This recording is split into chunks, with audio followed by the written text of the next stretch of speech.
سلامونه ګرانو هیوادوالو، خدای دې وکړي چې روغ او جوړ اوسېږئ. نه پوهېږم چې زه وخاندم که وژاړم که خفه سم که څه ډول یو احساس ولرم. ما تازه په فیسبوک کې یو پوسټ کړی و، تاسو ټولو به لیدلی دغه پوسټ ده. البته ما د ملي تلویزیون کوم خبر دغسې فیسبوک کې مخته راغی، نو دا ځوان مې ولید د دغه ملي جامې ډېرې ښایسته اغوستې وې. موږ تاسې وینو چې په تلویزیونونو کې خلک داسې پټکی او دغه په سر کوي، داسې ګډه وډه ګیره او د ده لباس او شی چې وګورئ خیرن کالي اغوستي او هغه په تلویزیونونو کې ناست دي، او بالاخره معنا یې دا وي چې هغه زموږ و تاسې هغه فرهنګ یا کلتور یا زموږ و تاسې ملي جامې یا دغه لونګۍ او دا لباس چې زموږ و تاسې قومونه یې اغوندي د دې یو ښه استازولي نه کوي. نو ما د دې په خاطر باندې دغه پوسټ چې کړی دا یو اصلاحي پوسټ ده. په دې کې ما لیکلی دی چې په ملي تلویزیون کې د خپل فرهنګ وړاندې کول باید داسې وي. دا په دې معنا ده چې دا لباس چې چیرې موږ تاسو په ملي تلویزیون کې اغوندو نو باید دغه ډول منظم وي، که لونګۍ په سر کوي باید منظمه وي، که واسکټ وي، که جامې وي، که دا ګیره دې وي حد اقل دغسې منظمه او ښایسته وي چې حد اقل د افغانستان استازولي ته نړیوالو ته او نړۍ ته په یو ښه ډول سره وکړلی شي. بدبختانه زه باید دا ووایم چې ډېر تعلیم یافته ځوانانو مشرانو داسې کمنټونه کړي دي چې سړی ورته حیران پاتې شي. چا ویلی دي چې دا د افغانستان ملي جامې نه دي، چا یو څه ویلي، چا بل څه ویلي، چا ویلی دي لکه چې افغانستان ته روانې، او چا ویلی دي چې په پروفایل دې ولې 3 پیس اغوسته، یعنې دریشي دې اغوستې ده چې پتلون او کرتۍ او نیکتای او شرټ پکې شامل دي. خو ډېر مختلف کمنټونه دي. په دویمه جمله کې ما دلته لیکلی دي چې ښکلې ځواني، منظمې جامې او ورسره ښکلې جوړه شوې ګیره.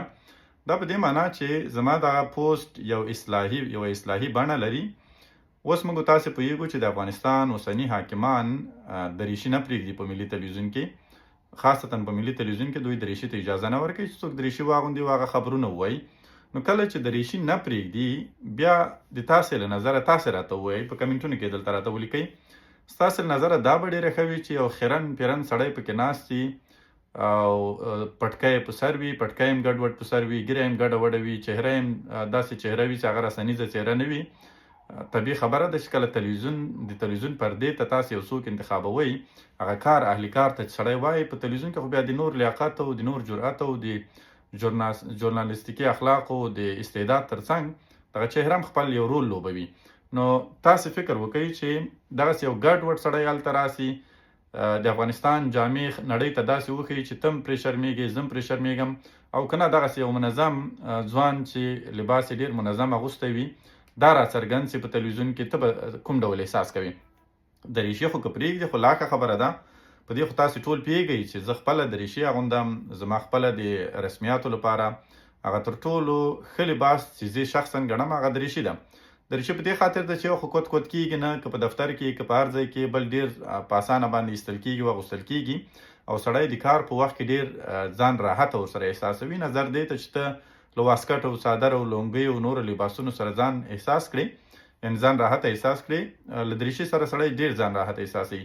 حتی په سخت کار کولو کې که تاسې وګورئ، که چیرې تاسې یو ځای کې کار کوئ د هغه لپاره مثلا دا د کاوبای پتلون او دا نور د که دکانداري کوئ، که نور سخت کارونه کوئ، که هر څه کوئ، د کاوبای پتلون او دا شیونه ورته ډېر راحته دي.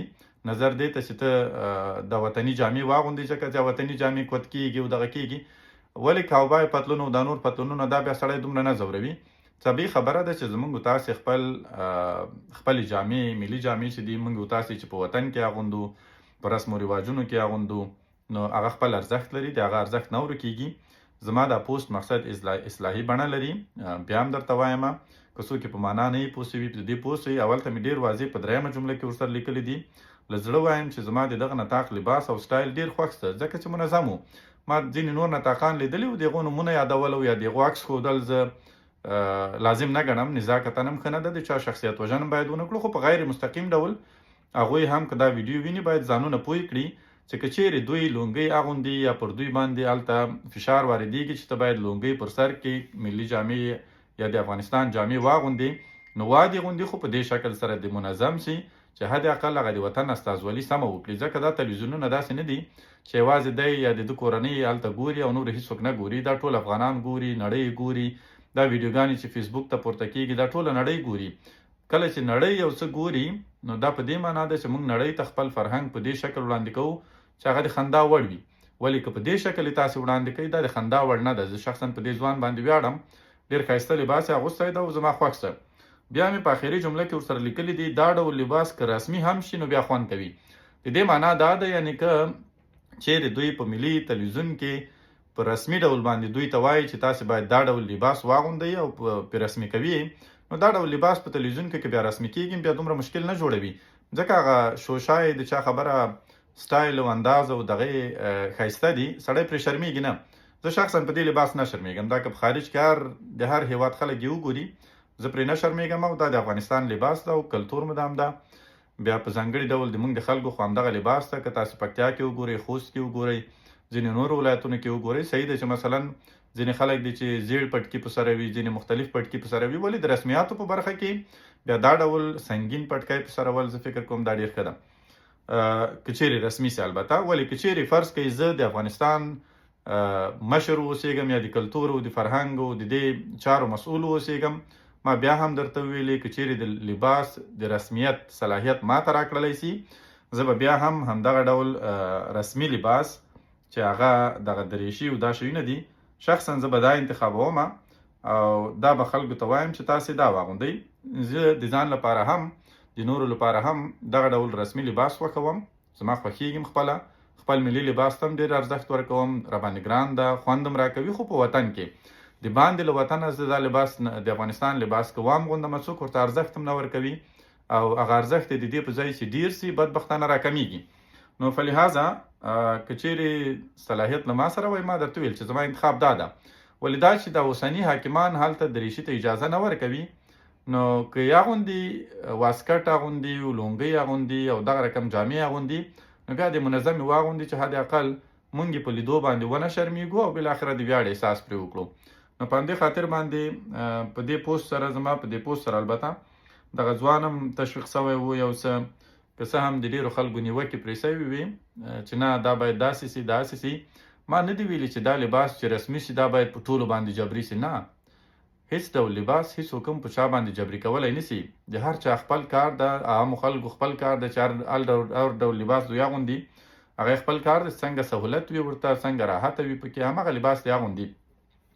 ولې چې دا د یوازې د ملي تلویزیون موضوع وه او زما کمنټ هم په دې برخه کې و چې د ملي تلویزیون په برخه کې که دوی دا ډول لباس ته رسمیت ورکوي نو دومره بده خبره نه ده، خو منظم دی کړي. که نه هغه دریشي نیکتایي او دا شیونه که نیکتایي هم نه اچوي حد اقل هغه منظمه دریشي لکه د ایرانیانو په شان باندې چې دریشي واغوندي په تلویزیون کې راښکاره سي هغه به لا ښیي. ولې که په دې شکل نو بیا د دا ډول منظم او که نه که ګډوډي په هغه به بیا زه هم شرمېږم، ته به هم پرې شرمېږي، بل به هم پرې شرمېږي. نور خدای دې وکړي چې تاسې د ټولو کمنټونو ځواب پکې ویل سوی وي په دې ویډیو کې او مفهوم مو د دې پوسټ څخه اخیستی وي چې د دې پوسټ معنا څه شی ده. د دې پوسټ معنا دا نه ده چې زه وطن ته ځم یا نه ځم. که وطن ته ځم زه چاته چاپلوسي ماپلوسي ته ضرورت نه لرم، نه په ناحقه او برحقه او ناحقه ملاتړ او دې شیانو ته ضرورت لرم. که ځم هم کومه ورځ که تلم وطن ته ځم به توکل په خدای او که نه تلم هم نه به ځم، هغه جلا خبرې دي، یعنې دې سره هېڅ اړیکه نه لري.